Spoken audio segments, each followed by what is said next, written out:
Hello everyone, welcome to the channel. अब करते हैं यूपीएससी 2023 के मेंस के आंसर राइटिंग हम लोग कर रहे हैं। जितने टॉपर्स थे इस वीडियो में करेंगे 2022 के टॉपर्स। ठीक है, तो ये मुदिता शर्मा है हिंदी मीडियम से, और ये दृष्टि आईएएस थे, इन्होंने ये आंसर राइटिंग की है। तो इनका मूल्यांकन किया है, सारा कुछ देखेंगे इस वीडियो में। जो साथी पहली बार जुड़े हैं चैनल को सब्सक्राइब करेंगे और अपने दोस्तों को शेयर करेंगे। तो बढ़ते हैं अपने वीडियो की तरफ।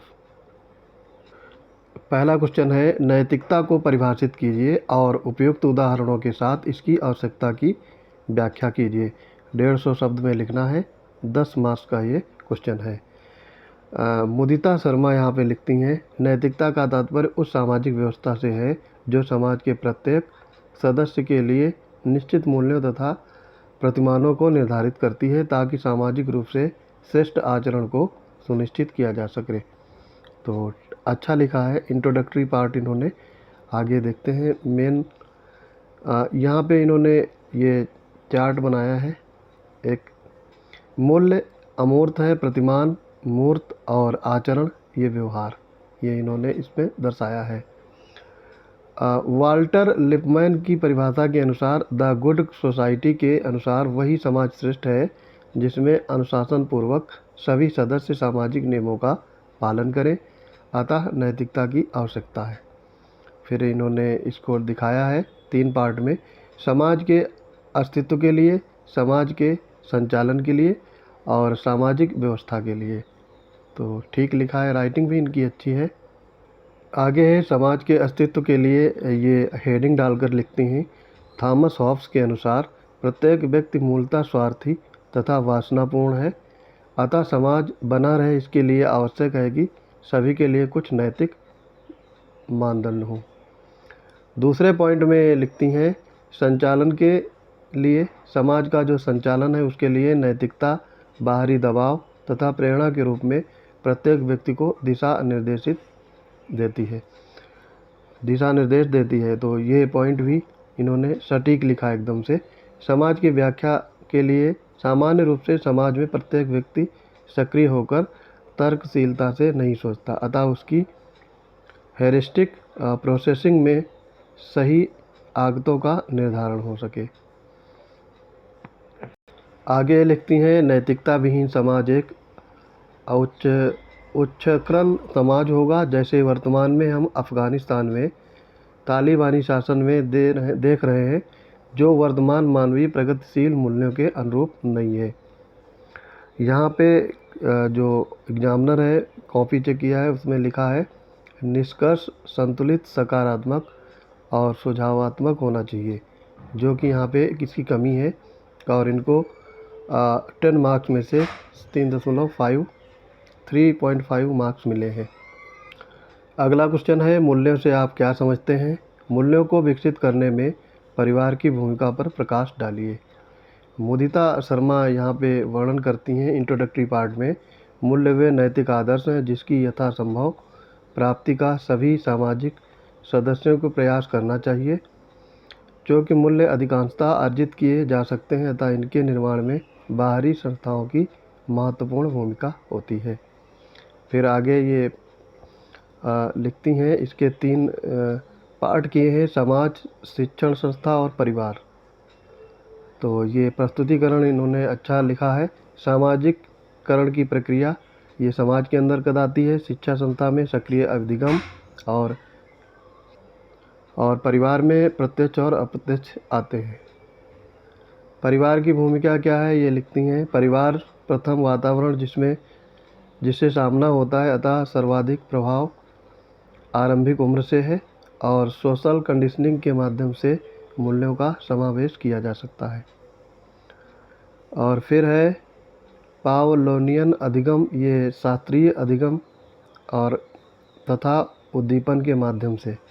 आगे पॉइंट में मुदिता लिखती हैं, संधानात्मक अधिगम यानी इंस्ट्रूमेंटल, इसमें रोक टोक क्या करना चाहिए क्या नहीं करना चाहिए। और दूसरा पॉइंट है पुरस्कार दंड, अच्छा करने पर पुरस्कार, बुरा करने पर दंड दिया जाना चाहिए। अवलोकनात्मक अधिगम जो ऑब्जेक्टिव ऑब्जर्वेशन होते हैं, ऑब्जर्वेशनल, उसमें ये लिखती हैं, सर्वाधिक महत्वपूर्ण है, जो देखता है वही सीखता है का भाव अल्बर्ट बांड्रा के अनुसार यही स्थायी अधिगम का माध्यम है।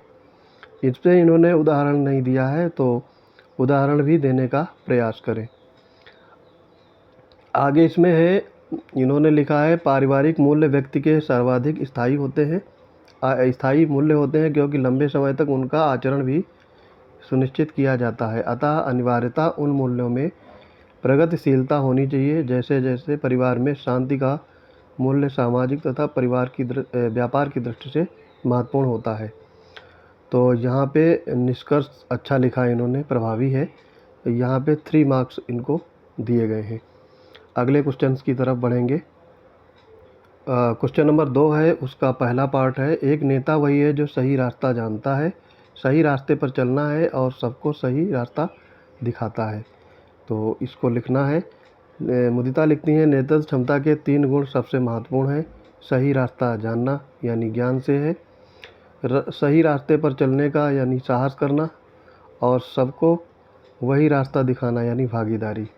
ठीक है, तो इंट्रोडक्टरी पार्ट काफ़ी आकर्षित है।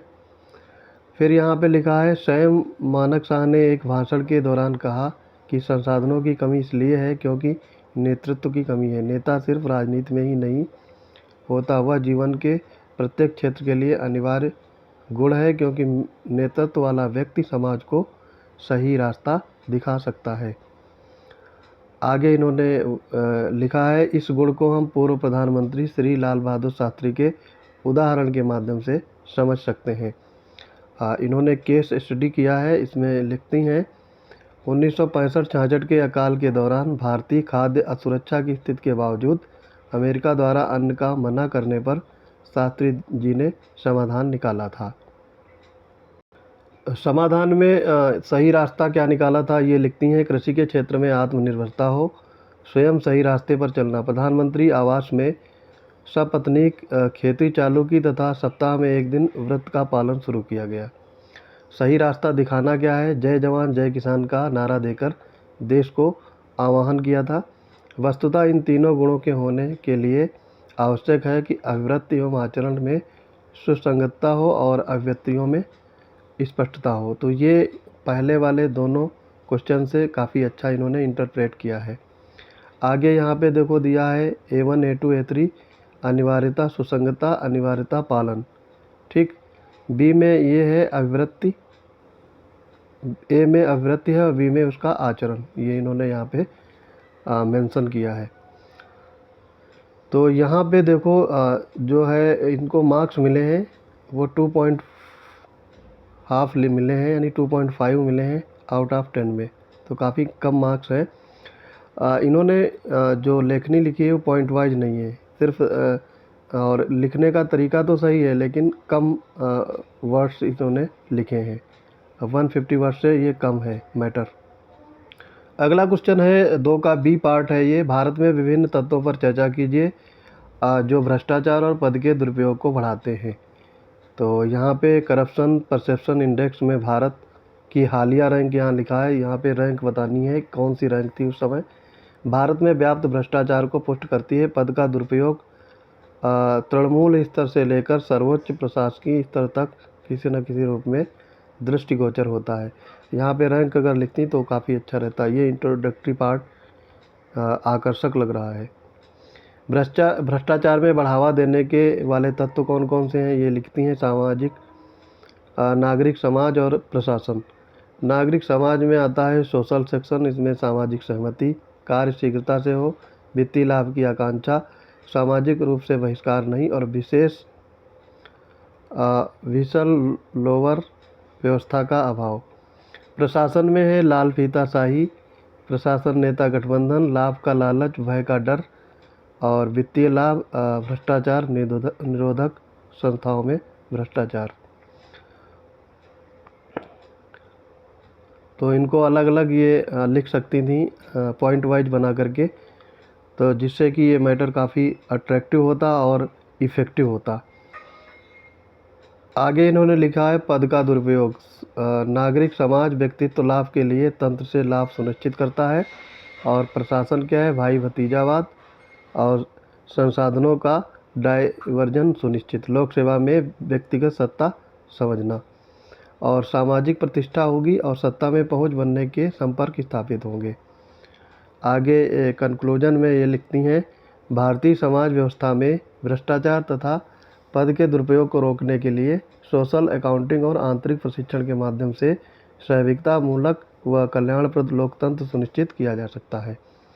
तो काफ़ी इफ़ेक्टिव ये कंक्लूजन इन्होंने लिखा है। यहाँ पे इनको 3 मार्क्स दिए गए हैं आउट ऑफ 10 में।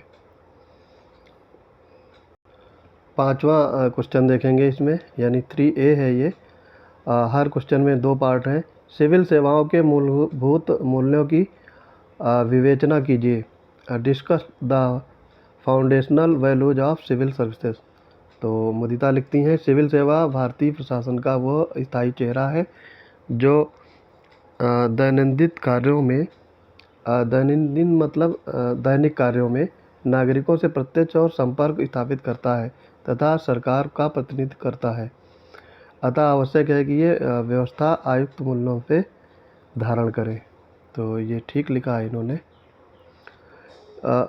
फिर है मूल्य इसके कौन कौन से हैं, ये दिखाया गया है। वस्तुनिष्ठता, तटस्थता, करुणा, सहानुभूति, सेवा की भावना, समर्पण, सत्यनिष्ठा और ईमानदारी, ये मूल्य हो सकते हैं।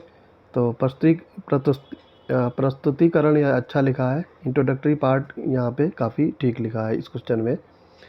वस्तुनिष्ठता के बारे में ये बताती हैं, तर्कशील, यथासंगत, न्याय संगत, भेदभावहीन, समतामूलक प्रशासन सुनिश्चित करने हेतु समाज के विविध वर्गों के प्रति पूर्वाग्रह से रहित तटस्थता का भाव होना चाहिए। जैसे उदाहरण दिया है, सिविल सेवक का धर्म या जाति उसके न्याय निर्णयों को प्रभावित ना कर सके। ये भी ठीक विश्लेषण किया है।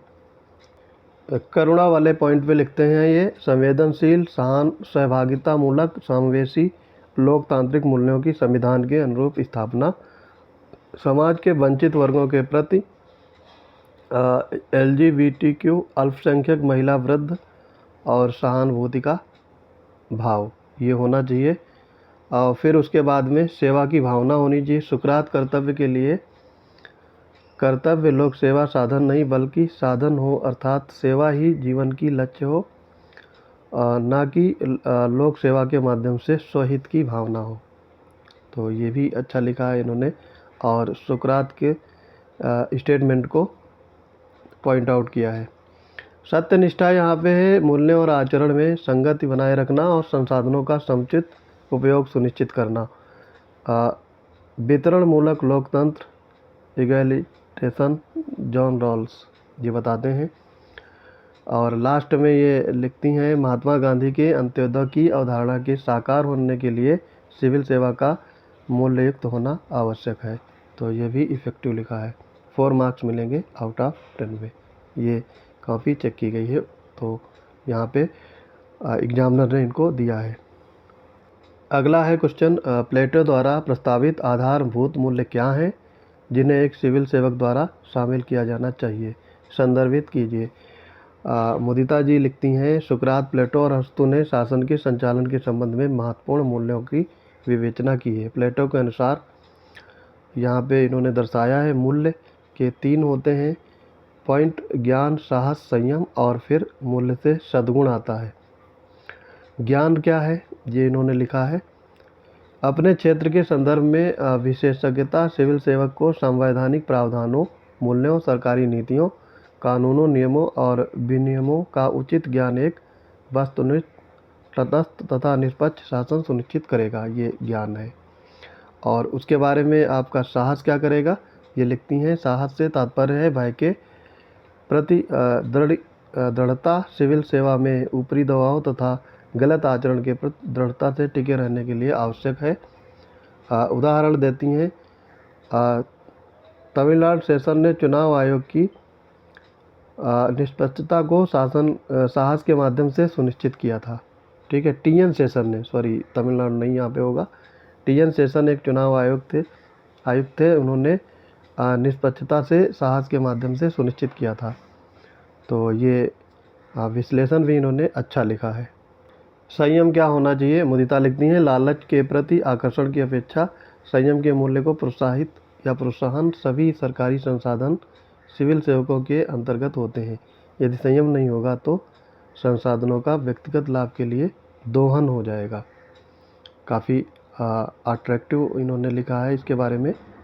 फिर ये लिखती हैं कंक्लूजन में, भारतीय शासन व्यवस्था के नीतिगत मूल्यों का समुचित क्रियान्वयन तभी संभव है जब ब्यूरोक्रेसी सुशिक्षित तथा मूल्ययुक्त हो। मैक्स वेबर के अनुसार ब्यूरोक्रेसी ही लोकतंत्रात्मक शासन की सफलता सुनिश्चित कर सकती है, परंतु उसमें सद्गुणों का होना आवश्यक है। निष्कर्ष भी काफ़ी इफ़ेक्टिव है। तो यहाँ पे इनको 2.5 मार्क्स मिलते हैं। अब देखेंगे आज का अंतिम क्वेश्चन। विवेकपूर्ण सार्वजनिक सेवा की प्राप्ति में सिटीजन चार्टर को नियंत्रित करने वाले अंतर्निहित सिद्धांत क्या है? मोदिता यहाँ पे इंट्रोडक्टरी पार्ट में लिखती हैं, सिटीजन चार्टर उन सिद्धांतों का समुच्चय है जो किसी माध्यम के उद्देश्यों, लक्ष्यों तथा मूल्यों को धारण करता है। सही लिखा है, लेकिन इंट्रोडक्टरी पार्ट काफ़ी कम है। आगे इसमें देखेंगे, सिद्धांत लिखती हैं निष्पक्ष हो, स्पष्ट स्थानीय भाषा में, विवेकपूर्ण लक्ष्य ना हो, ना कि सिर्फ सैद्धांतिक, नागरिक भागीदारी और संगठनात्मक जवाबदेही, पारदर्शिता, उत्तरदायित्व, गुड गवर्नेंस और प्रगतिशीलता।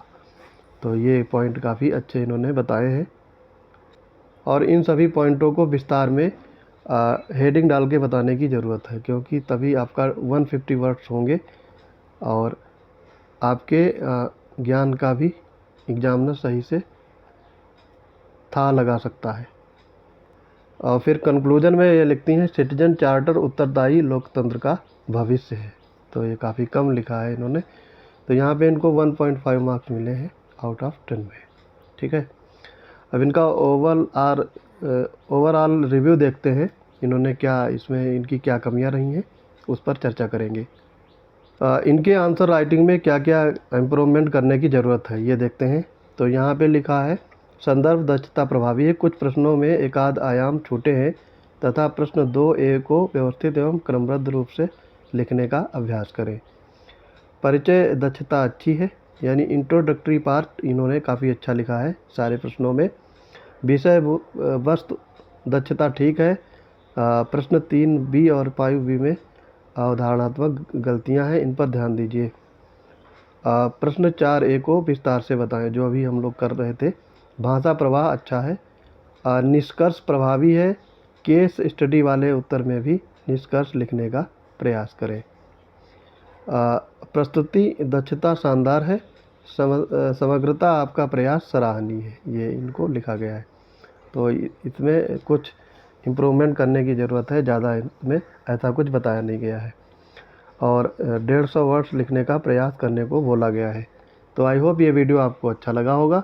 मिलते हैं अपने अगले वीडियोज़ में, तब तक के लिए पढ़ते रहिए। जय हिंद।